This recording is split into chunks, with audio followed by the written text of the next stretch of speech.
You know, Robert, when I was watching this film, I was kind of thinking of it in comparison to, you know, other works that you've done in the past. And one thing that struck me was Mark of Welcome to Marwen. He kind of shares in common with, say, the Tom Hanks characters of Castaway and Forrest Gump, that all of them are just really, really nice guys. Like, they're just very sweet. I mean, would that just be like, you know, a total coincidence, or do you just like making films about really, really nice characters? Well, I think that it's really important for the audience to identify with characters that are what I'll call the everyman kind of character. And they're that people that are accessible, because that allows the audience to identify with the character. And I think that that's, you know, I felt that immediately when I saw the, you know, Mark Hogenkamp, and I thought that, you know, I needed an actor that had empathy and could play that everyman role, and that's why Steve was my first choice. Also, speaking of your past works, there is a certain toy car in this which is very reminiscent of a DeLorean. So I assume that was intentional. Oh, absolutely. I mean, because, you know, nothing when you're writing a screenplay, nothing happens by accident, right? I didn't just type a bunch of random keys and suddenly DeLorean showed up. No. So here's what I thought. I thought that, you know, came to a point in the story where he's ordered to build a time machine. Mark is. And I thought, okay, so what does a time machine look like? And I thought, well, if I went out into the street and I gathered a group of people and I asked them, what does a time machine look like? I would think that the majority of them would say like a flying car. And so I thought, well, that's what Mark would think it would look like too. So I went with it. Well, it's a very sweet kind of nod to the audience. Right. I really enjoyed that aspect.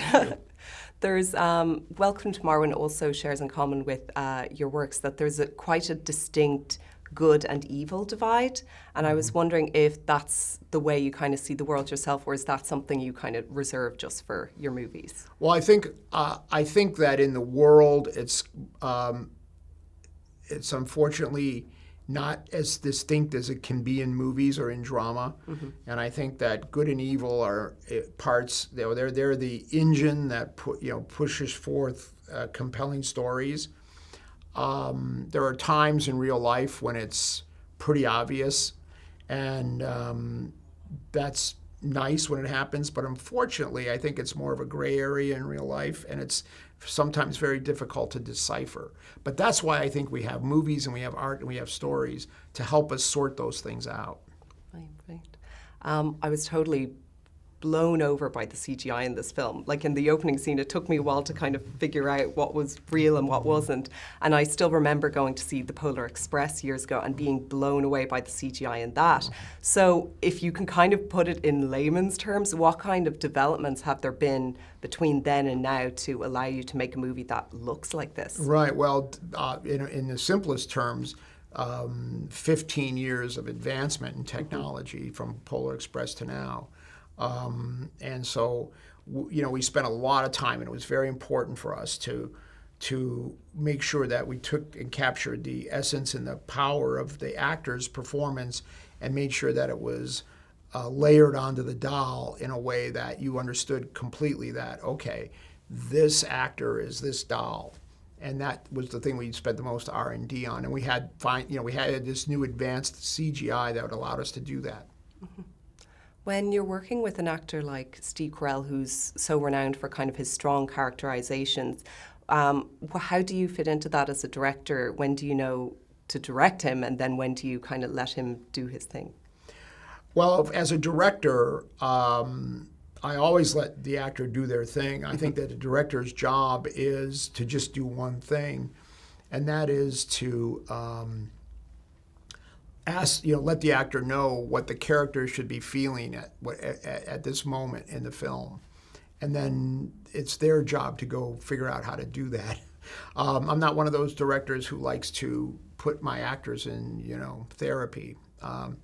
Wherever they go to get their performance is their business. Right. So my very last question for you, Robert, is so many people cite your movies as among their favourite films, but what are your own favourite films, ones that have inspired you, say maybe 3 to 5? Oh, 3 to 5. I love The Godfather. I love It's a Wonderful Life. I love...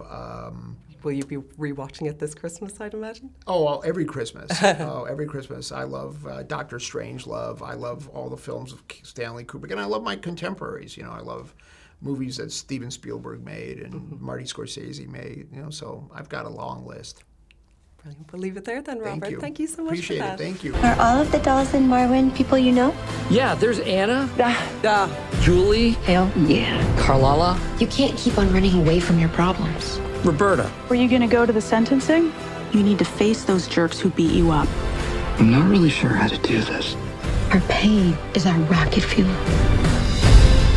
The life I once had was taken away from me, but I'm still here. I have hope.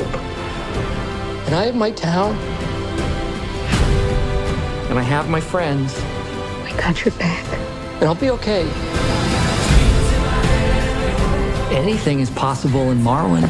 Bottoms up, girls. People need to see how special Marwen really is. To life, to love, to the women of Marwen.